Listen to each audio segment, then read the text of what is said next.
Good morning and happy Thankful Thursday. Welcome to our sixth Michigan Women's Commission Pathway to High Paying Careers Roundtable.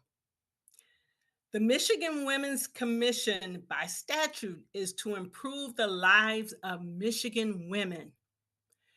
With that, we as a commission focus on gathering information from the women of Michigan to identify challenges that we as women face, take action to address those challenges, and then ultimately make policy recommendations to enable sustained change.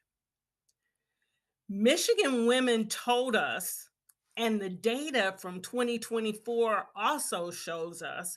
So, the data in the 2024 Women in the Michigan Workforce Report shows that gaining knowledge and providing pathways to high paying jobs and careers are a priority. With that, we launched our first roundtable in 2023 with Governor Whitmer at Accenture in Detroit, highlighting their IT registered apprenticeship program. Since that very first one, we've held 5 additional roundtables that included skilled trades, that included small business and entrepreneurship opportunities for women. And our last one in Battle Creek focused on corporate initiatives. Our goal is to promote pathways to women and to educate employers about the unique challenges that women face to participate fully in the economy and in our workforce. Due to the overwhelming response when we had the Small Business and Entrepreneurship Roundtable, we are continuing that conversation today with a focus on access to capital for small business owners and entrepreneurs. I'm a data person. 49% of small businesses in the US are started by women, but women only receive 2% of the available capital. And it wasn't until 1974 that women could get a credit card without a male cosigner. And it wasn't until 1988 before a woman could take out a business loan without a male cosigner. Well, we've come a long way since then, and we still have a long way to travel. I will turn it over now to my fellow commissioner and small business owner, Charity Dean, to introduce the panel of dynamic leaders in this space who can tell us how Michigan women may access the capital that they need. Charity? Thank you, Commissioner Joshua. I am so excited to be here.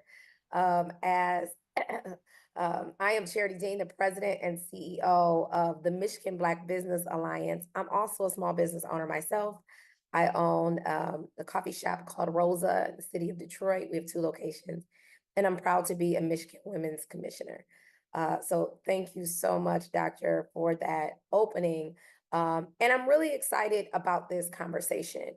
I participated in the panel before, and there's so much to discuss as it relates to women as entrepreneurs and women entrepreneurs being able to access the resources that they need in order to succeed.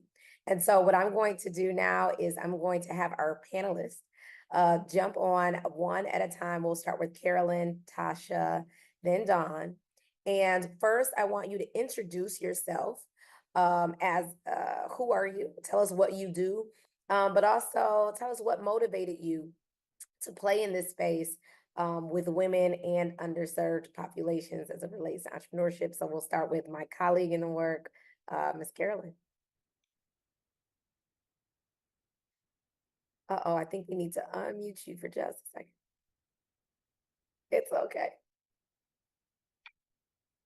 Thank you, Charity. Thank you, Michigan Women's Commission, for the good work that you do. I'm Carolyn Casson. I'm the president and CEO of Michigan Women Forward. We invest disproportionately in women and people of color in the state of Michigan, so that we can level the playing field for all of us. I also have a venture fund, Bell Michigan Impact Fund, where we invest also only in women-owned and women-led businesses. I'm motivated by leaving this world a better place. I think of it as trying to prepare us for 2045, when Michigan, like the rest of the United States, will become a majority minority state. And we are not ready here. We are so disproportionately do not look like the country that we live in. We need to see more women in that own businesses, more women at the head of corporations, and we need to change how we invest, which is what gets me up every single morning. So thanks for having me here. Thank you, Carolyn. And I love what you say, and I'm sure we're going to come back to it when you talked about the mission of Michigan Women Forward, investing disproportionately. And you said that intentionally and unafraid. So Right. I love that. Tasha, please introduce yourself. Tell us what you do and what motivated you to play in this space. Good morning, everyone, and thank you for having me. Tasha Tabron. I am a part of the Kresge Foundation. We are a $4 billion foundation that supports nonprofit organizations, but particularly in my part of the organization, which I'm the director of originations, one of the few people who actually lend money at a giving organization. And I'm a native of Detroit. A hometown is Detroit. And I've worked in the city of Detroit for a couple of decades, and it's been around supporting businesses, specifically at this moment in time, businesses that are started by women who are developers who work in the real estate space. So our organization funds funders, organizations like Carolyn Casson's organization, other alternative lending sources of capital come from our organization. And what else can I tell you? So around the question around motivation, when I started my career early on in banking, it's a male-dominated space, commercial lending, community lending, all of it a male-dominated space, and especially in the state. So wanted to make sure that women are represented in real estate, women are represented in the development space was a motivation of mine, and continues to be something that I work towards every day when I work on funding businesses in the city and across the state. Good to see everyone. Looking forward to the conversation. Awesome. Thank you so much. And John, last but definitely not least, please come ahead and Tasha, you can stay on. You can keep your camera on. Don, we're going to have you come on and introduce yourself and tell us what motivates you in this space. Thank you, Charity. It is indeed my pleasure to be on this panel with these particular women because of the work that they're doing. Carolyn, I've been following you for quite some time. Thank you for leading the way. And Tasha, I've heard about you and you've been on my list, so it's good to be on this call with you. I spend my time in two spaces and they overlap significantly. One is helping scalable businesses understand their milestones. One of the things we learn, it takes a lot of milestones to reach or to grow a business. And that's hard. Entrepreneurs have a ton of things to do. And so sometimes understanding what are the key milestones to grow the business is difficult. And that's where we come in, really trying to help them understand how do you grow the business? And then how does that align with capital, which is extremely important. The other piece, which I love dearly, is the angel investing space. I truly believe if we have more allocators that are diverse, particularly women, then we will have more funding available for women. And a lot of women do not know that they could be angel investors. So I spend a lot of my time raising awareness and helping them on their journey so that they can invest more money in this space. So what motivates me? Options, helping people create options. And one of the things that we know is that entrepreneurship is a pathway to wealth building. If you take a look at the top 400 richest people in America, the top 15 are all entrepreneurs or legacy of entrepreneurs. So we know that entrepreneurship is that pathway. So how do we make sure that there are more women who are able to build businesses, sustainable businesses, businesses that would grow? And I think that's what wakes me up every day. How do we help create those options? I love that. There's something very powerful about being able to choose and having options. So thank you so much for that, Dawn. You know, it is February 6th, 2025, and I don't think we could have anticipated that the idea that women who make up 50% of the population, either, that them accessing capital could be a controversial thing, or that access for women, we talked about, I heard some of you talk about, more women being able to be in position could be a controversial thing, but here we are. Why do women entrepreneurs receive so little capital? And we talked a little bit about it in the intros, but I want to understand it and dig deep. And I think I'll start here with you, Carolyn. Why so little capital? And then what are you doing in your work to change it? And then Dawn, you talked a little bit about angel investing, right? And so what does that look like? What are the numbers for women in VC? And then Tasha, I'm going to ask you the same question, but from the lens of women in real estate and real estate development. So we'll start with you, Carol, go to Dawn, and then Tasha. We didn't set up this system. This system was set up hundreds of years ago when the world was a very different place. It was run by people who didn't look like us, who we didn't have the opportunity to be educated. We didn't have the opportunity to participate in the economy, but all that has changed. The system that has been set up for investing in companies in the United States is this I don't know, cockamamie system. That's a nice word to say. That's okay. We'll System where you pick 10 people to bet on, and you start with the assumption that 8 of them are going to fail and crash and burn. One of them will make it, but only one will make enough money to pay us all back for all the things we've invested in. No woman would set up a system like that. You don't bet on 8 people to fail. You bet on everyone to win. We know how to do that. And so what I do every day is to try to change the system, create what I call an alternative universe, where we bet on 100% of every person who walks in the door that they are going to win. And we teach them how to do that. And we make sure that they have the skills and the education and the support that they need, so that we kind of upend this system and replace it within the next 20 years. And I'm counting on all of you guys to help me do this, because this is hard work. It is hard work to upend a system that's been around for a very, very, very long time.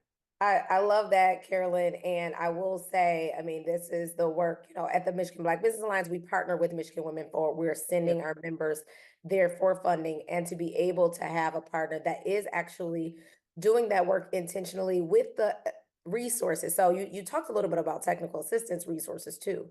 And so that's really, really important when you're betting on everyone to win. Dawn, talk to us about this angel investor space and what that looks like for women. Yeah, so the good news is the numbers have been increasing on the number of women who are becoming angel investors. And I think that's a lot of the work. Angel Capital Association, has been pushing that envelope as well. So that number is probably, you see it in different numbers, but probably around 40%. We've gotten, which have increased. Maybe 3 years ago, it was closer to that 25, 30%. So we are going in the right direction, which means that there's a higher probability of more women receiving funding. So that's good news. We continue to do that work. We continue to raise the awareness. We just started a class with the Center for Black Entrepreneurship Right. for HBC alum. It kicked off yesterday. Oh, that's The awesome. majority of people, I know, we were so excited. The majority of people in that class are women.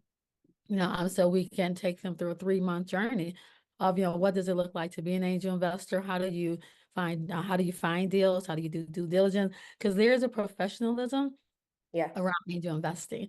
And we want to make sure that people walk in with that knowledge, because that's a piece that we are often missing, as well as that knowledge, that networking, on the other side. So we want to make sure that they have the tools and the confidence that they need. Because believe it or not, oftentimes women have been told to be very risk adverse, Yes. right? We will give money away in a minute, because we want to help everybody. But when it comes to that investing piece, we're a little bit more cautious. And because of that, we're looking for certain information.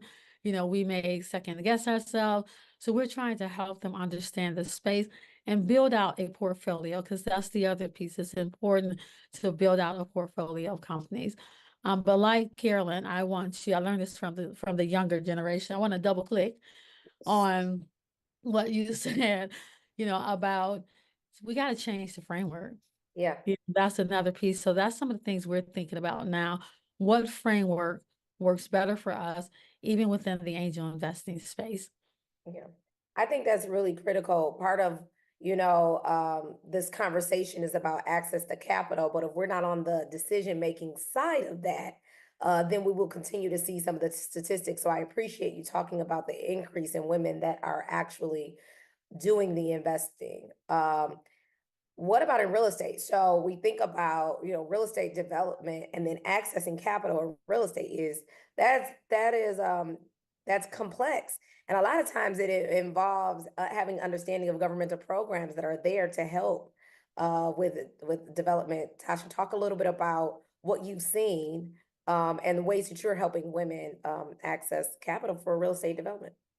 Thank you. And so much has already been said between the other panelists about what precludes women from being in some of these industries. A lot of it has to do with risk. A lot of it has to do with thinking about the long-term success of where their projects will be. And so I would say why women access little capital in the real estate space is a big part of just generational wealth, right? When you think about the statistics that Tracy gave us earlier about when women entered the marketplace, when they became big players in this space, it was, hundreds of years, after men had already entered the space and done this work.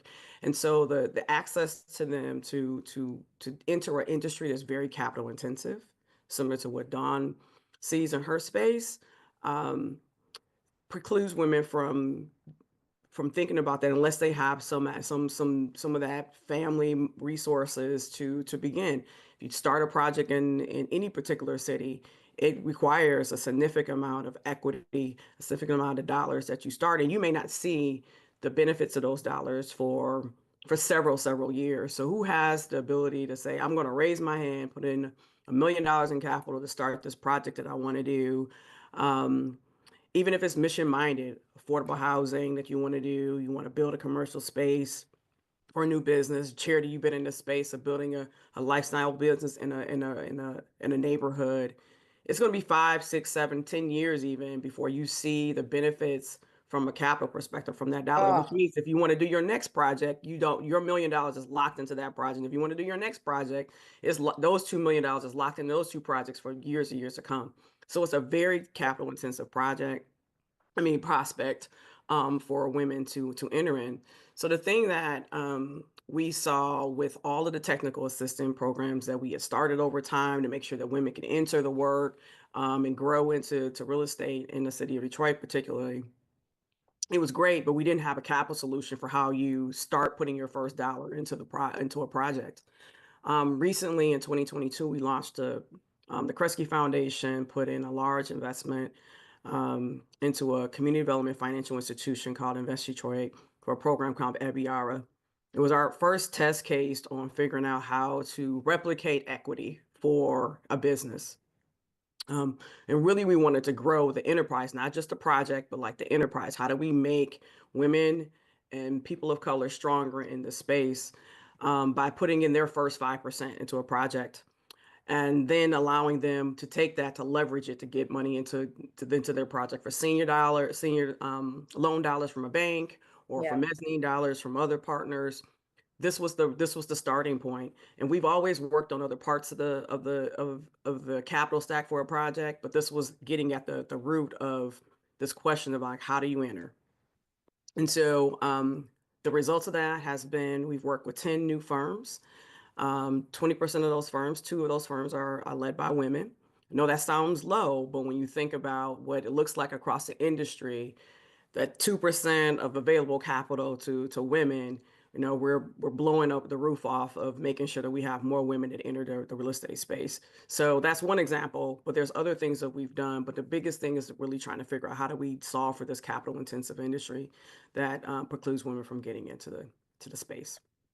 That's huge, and I appreciate you bringing up Riviera as a specific example of something kind of innovative to deal with this issue. So I'm going to go back to Dawn and Carolyn here and ask for a specific example, and I'm going to talk a little bit about something you said, I think, Carolyn, which is that the system is kind of set up where you bet and you just hope somebody wins, but there's something to be said about the opportunity to fail.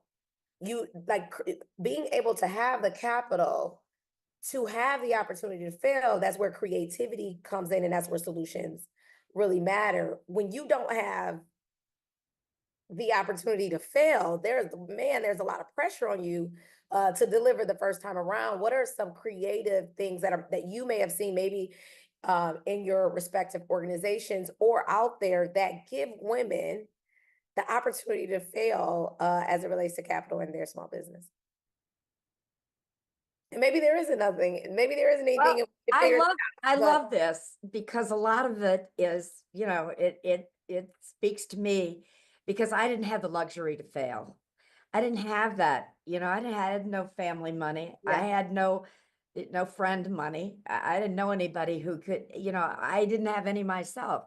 So failing wasn't an option for me. And, what I love about Detroit so much is the fact that, and the whole state of Michigan, we are a state that gets that's the lot for most of us. So let's don't set up a system that requires you kind of to fail. Let's figure out and so we do all kinds of things like giving away resources, giving away support and help. And I think that's my job. My job is to do that every day, to find out what people really need and then supply them with that kind of support. And frankly, yeah, I'll just say it out loud because, I don't care anymore. We're all family here. We're all family here. We have to overinvest. Yes. We have to give money, we have to give resources, and we have to give an opportunity to every single person that is willing to do the work and not fail. Because I don't believe actually that 80% of the people would fail if they were given the kind of help that they need. That's why this posse of women that you lead with the Women's Commission is important in Michigan. We have to stick together. We have to help each other. We have to support each other, and we have to make sure that when Dawn can't help, I jump in. Yep. And I can't help, Tasha jumps in. We're all in this together. I love that. And I think that's really important. Sometimes it's the under-resource that causes the failing, not the idea or the thing itself. Dawn, what's your perspective here? Yeah, same. One of the things I did in my previous role when I was at Techtown Detroit is we partnered with the Gilbert Family Foundation, and James Fegan was there at the time. And one of the things we put together was something we call the Tech Startup Fund, MVP. It wasn't specifically to women, but obviously, we did attract, a number of women through that program as well. But what I loved about it, we were the family and friends, right? And we said, okay, what would happen if we give $15,000 for people to build the ugly thing, the MVP, the minimum viable product? Um, let's build. We were more concerned about how to test that to see what it would do and giving them that room to fail. We were more interested in the stories. Did you have a difficult time finding vendors? Did you have a difficult time understanding the milestone? Like, we were more interested in the stories, and that's how we reported it, which was extremely helpful to get insight on where were the gaps in the ecosystem. And that was really important. And we saw that program is still going on, but that work, I think, was highly successful. We were able to help some companies that you may have heard of, like Cirque Nova, with Crystal Brown. We were able to help her at a very critical part, her growth early on, where that $15,000 was able, for her to test some things and then move on. And now she's able, to raise much more money. So I think more programs or more opportunities for that. And then also, we cannot underestimate having the space to talk about it, right? Yeah. Particularly for women and underrepresented founders, where we were taught you have one shot, so you better do it well, because you may not get another shot. That is counter to failing, right? Tech, I deal with a lot of tech businesses. Tech is counter to failing. Tech is about iteration. Yes. Go try it, iterate. So we got to make sure that we're having those conversations so that people have that space to talk about it and have the space to iterate and the funding and resources to iterate so that they can get to that solution. I love that. So I've got two more questions before we close out here. And I'm thinking about anyone that's maybe watching or participating, and they want to grow their business, right? So I talk about, I am a small business owner. I own my own cafe. And this year, or the end of last year, I got my first business loan. So I kind of, it was self-funded to start. And last year we got our first loan. And I have so many lessons that I learned during this process. Even though I run the Black Business Alliance, it's a different beast when you become the small business owner. And 70% of our members are women, right? And so women are Black women specifically is a fast growing demographic when it comes to entrepreneurship. So what advice do you have for women they're already small business owners, but they are desperately under resourced and probably need capital, or maybe they have capital but they don't have enough? What do you say to the small business owner? Maybe even it's someone that wants to get into real estate development.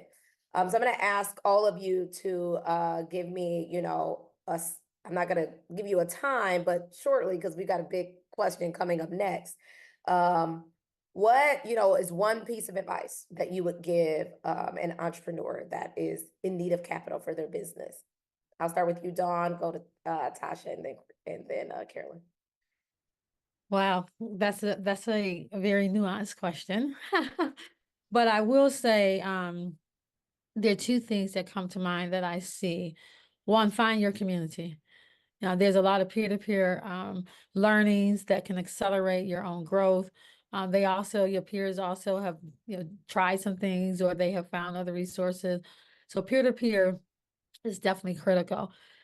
This one is a little more kind of difficult because it goes on both sides. And what it is focus on the business growth. Sometimes people focus on the funding solely, and funding is definitely needed, no doubt. We know that hands down. There are times where we ask business owners, and women, what do you need? How much do you need, and for what? That often brings some silence, right?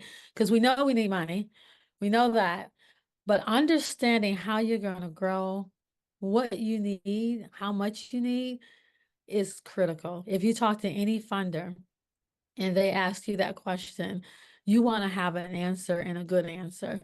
That helps you understand your milestones and what you need to do, but also helps you align milestones with the right money. Sometimes people are going to get money at the wrong places. at the wrong time. It doesn't align with what they do. So we want to make sure we're aligning our milestones with the right money, and all money is not good money. Yes. So we want to understand, what do we need and where are the best places to get it. That takes a little bit of work before you go out to get the money. And that's something that I think we can do a much better job at. Yeah, I love that. I think, Tasha, you're next. What advice do you have? Ditto to everything Dawn just said. Being on the other side of the table as a funder, and looking at business plans and trying to understand where you're trying to take your business, so we can make the decision about how to support it with resources. I would add to that, to help that, that process, is to know your market, right? No matter what kind of product you're providing or service that you're providing, like, know what your competition is doing, understand what your competition is, and do your research. Like, just, you got to get into you have to get out of the mindset of the thing that you want to do, that you're very passionate about. We hear our entrepreneurs that come to us, they have a passion about what they want to do. They're really focused on that. Similar to what Dawn is saying, like, really focused on that. But when you ask a question about business, it's a very, very different kind of context and a part of the brain that you got to activate at that point, right? And so, if it's not your space, it's not something that you understand that well, like, this is where you go to a Carolyn and have them help you figure this out, because that's what's going to be the difference maker in being able to get you closer to the capital that you need and the growth that you want to see for your business. Is like, understand what else is happening. Landing a coffee shop where you landed it, Charity, meant that you had to understand, like, how many people are going to walk through the door and buy a cup of tea, right? And so, so your numbers have to be based on something. And I would just strongly, strongly, strongly recommend, especially in the time of AI, you could actually just start typing stuff in, and you can figure out what it looks like to sustain what you're trying to grow in your space. I love that, Tasha. You are absolutely right. We're going to have to exercise muscles that we may not have exercised before, in order to be able to get the funding you need. You've got to know your numbers. You got to know why, because it also helps you be creative to be able to solve for some of the other things. Carolyn, what's your advice? So my advice is based on my own failings, kind of where I started and the businesses that I started. And I was afraid. I thought you had to pretend to know everything. You had to act and look like you knew the answers when you didn't know them. And so I never asked anybody for help. I never asked anybody to explain something to me. I stayed up late at night and figured out everything I could figure out. And it really wasn't until I figured out how the system worked that I became brave enough to ask my girlfriends, my mentors, the people around me, the Tashas, the Charities, the Dawns, all of you out there, to please help me. I don't really know how to do this. If you want to start a business, figure out what you don't know first, so you don't have to fail along the way. And ask somebody who's trustworthy, and ask somebody to help you. Ask for capital last, not first. Because if you ask for capital, I do have to dig in, and I have to ask you, because it's either my capital, my personal money, and or the money of the organization that I run, and I want you to have it, but I've got to grill you. And so, let me be your friend and your colleague first, and let me teach you. And then you'll know all the answers. So, and you don't have to get it from me, get it from whoever you trust and you believe in. And we have set up a wonderful network in this state of people that you can trust. So, sorry, I don't mean to go on. Oh, I love that. You guys gave some great advice. I think one of the most courageous things we can do in this life is to ask for help. That cuts across all categories. And so thank you for that. And it is important to do the work first sometimes. A lot of times resources follow, sometimes, doing the work, improving the model. So we at the Michigan Women's Commission, and I love being a women's commissioner, because we get to have conversations like this that actually turn into policy. Pre-pandemic, we did lots of research with women around the state around needs. Childcare was one of the biggest ones, and we were able to work to get some comprehensive childcare help passed through the legislature with the governor's office. I'm at the Tri-Share program. So I love being a commissioner because tangible policy comes out of the conversations like this. So my question to the three of you is that if you had a magic wand, what are one or two issues or one or two policies that the state can implement to help remove some of the barriers that we talked about today? And I want you to think creatively, think boldly. It could be a new program to start. It could be a policy to change. It could be money in the budget for X. But I really want to hear from you. You guys are in the field. You got a magic wand. What do we need to do? We'll start with you, Tasha, go to Carolyn, and then Dawn. Thank you for starting with me, because I think one of these women would have probably grabbed my idea and I wouldn't have had another one. So, I wanted to say one thing that I didn't say earlier is that I am a business owner. My family owns a business, and the reason I'm smiling on the side is my babies are home today and they're listening to this, and I want them to walk away with the same advice about when they, either take over the business or grow the business that you guys are hearing today. So, if I had a magic wand, I would say, we talked about opportunity. I want women to get the opportunity to work with the state of Michigan and make it easier for them to do so. Right? Procurement is a major piece of the pie for women to grow their businesses. And one of the things that I would say is in my space, there's there's MISHDA, the housing department, there's MEDC, which is the Economic Development Corporation, there's LEO that you guys are more connected to as well on the workforce side. Like a lot of the things I see with women who are looking to do development, those three organizations have resources individually and sitting embedded inside of them. And if there was some way to make it easier for those resources to talk to each other, that they have aligned applications or what have you, so that and the capital stack for a project, like you'll see, as you talked about, government resources stacked on top of each other. We do everything we can. I usually say duct tape and glue, trying to get these projects done. And it requires that we take resources from and subsidies from different places. So but projects get slowed down when they're trying to get something out of MBDC. You got to be really sophisticated to try to figure this out and put these capital sources together. And if you don't have a partner like a Michigan Women's Forward or Invest Your Trade to do this for you, it's complex. It's really hard to do. So I want to see reform within like government structures that make it as easy to apply for money like it is to pay for a latte. Like you can tap and your latte is paid for. I want to see similar kind of resources that make it more streamlined to get access to those dollars and access to opportunities to work with the state. Like even the same thing, like how do I figure out how to procure an opportunity to do work with the state of Michigan? How do we streamline that? And now I'm going to shout out to Charity, because this is what they're doing, what she's doing and leading at the local level in the city of Detroit. She is starting to streamline processes that, took 50 days, to get an answer out of the city and turn that into 10 days. And that money, time is money, and she's figuring out how to save our entrepreneurs in the city of Detroit a lot of time. So if we can figure that same thing out at different levels at the state, I would love it. You're singing my song there. So government efficiency can save money. And the beautiful thing about equity, right? If we do it for the least of these, right? So that the idea is that you're saying, hey, let's make it easier for women to access opportunities. When you do it for the least of these, everyone benefits. So thank you for that. Who did I say? I want to jump in because Tasha, I had a list and that was on it. So thank you, Tasha, for articulating that. That's great. Mine is about money.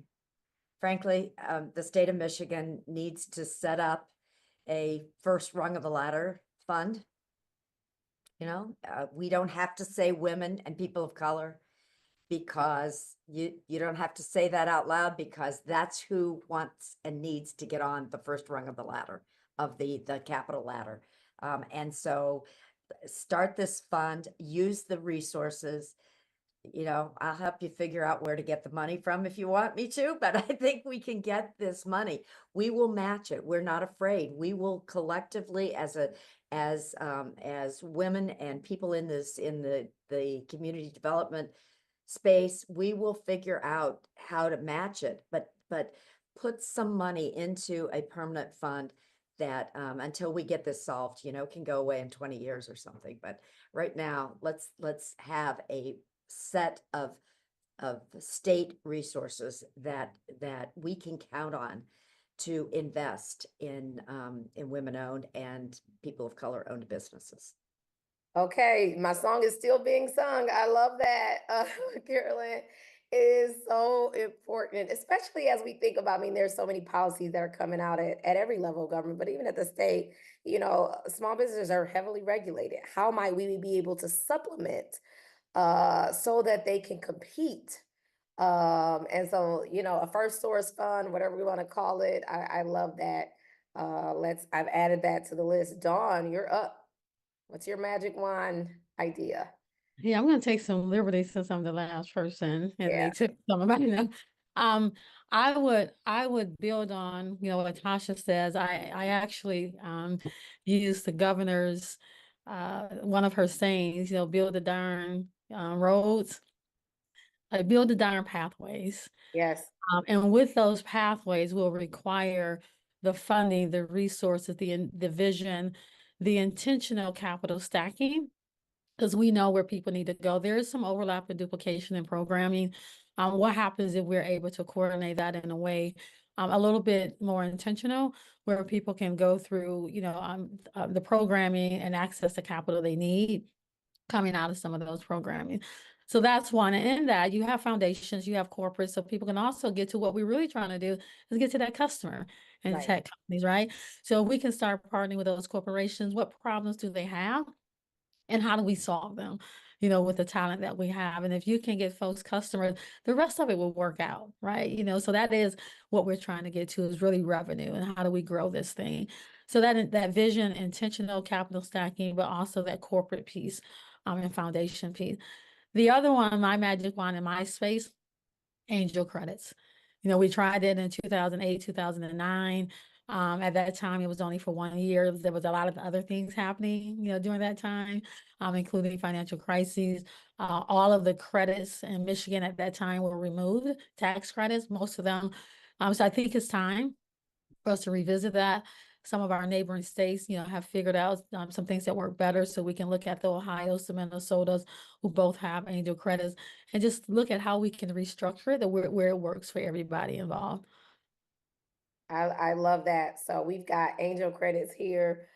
Build the, and you say jarred pathways. I was gonna say, damn, but you know, I'm thinking about intentional stacking, which goes right along with Carolyn's, you know, fund.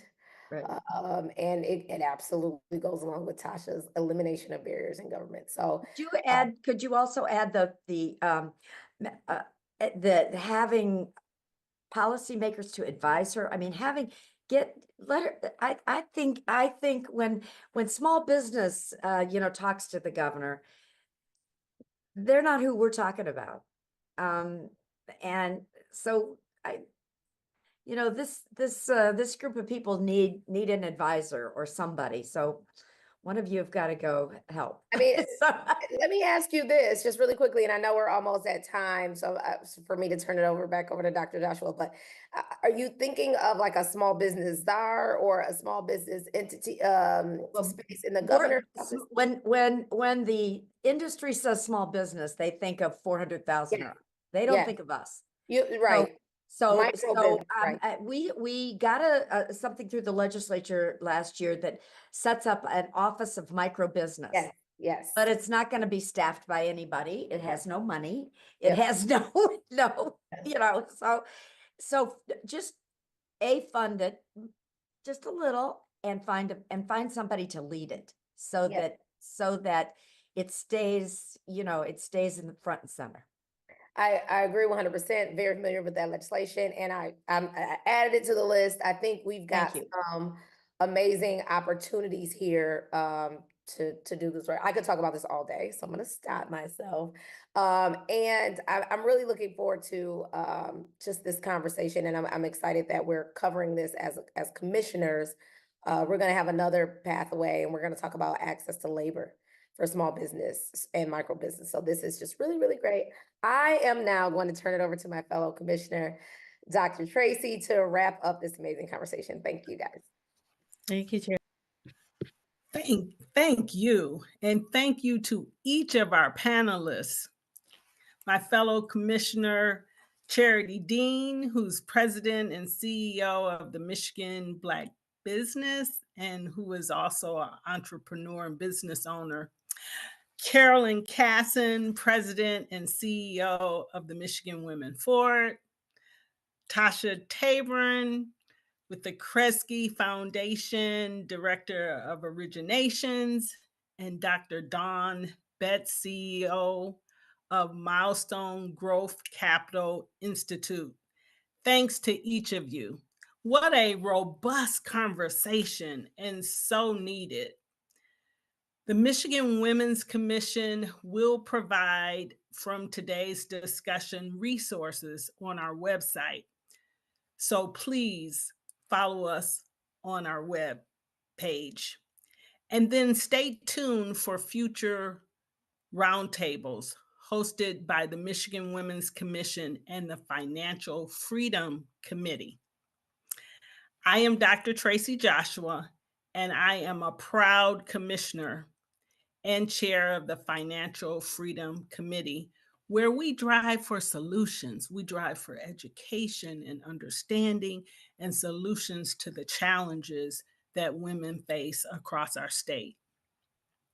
So our focus and discussion today, pathways to high-paying jobs and careers as entrepreneurs, and we focus today on capital and access to capital for women. This is a strong focus for our governor. And the Michigan Women's Commission is so pleased that she asked us to have these conversations and to share the feedback with her from our roundtables. In addition, the governor just signed a bipartisan bill establishing an innovation fund and R&D tax credits to unleash entrepreneurship, to lower costs for businesses, and to create jobs in Michigan. Thank you for all who have joined us today. Thanks for your attention to women's entrepreneurship and small business ownership. Again, as I said, stay tuned, more is coming. And as we all know, and as our governor often says, when the women of Michigan thrive, our communities thrive. And then I like what was said earlier today. Make those darn pathways happen. Have a great day. Have a thankful Thursday. Thank you.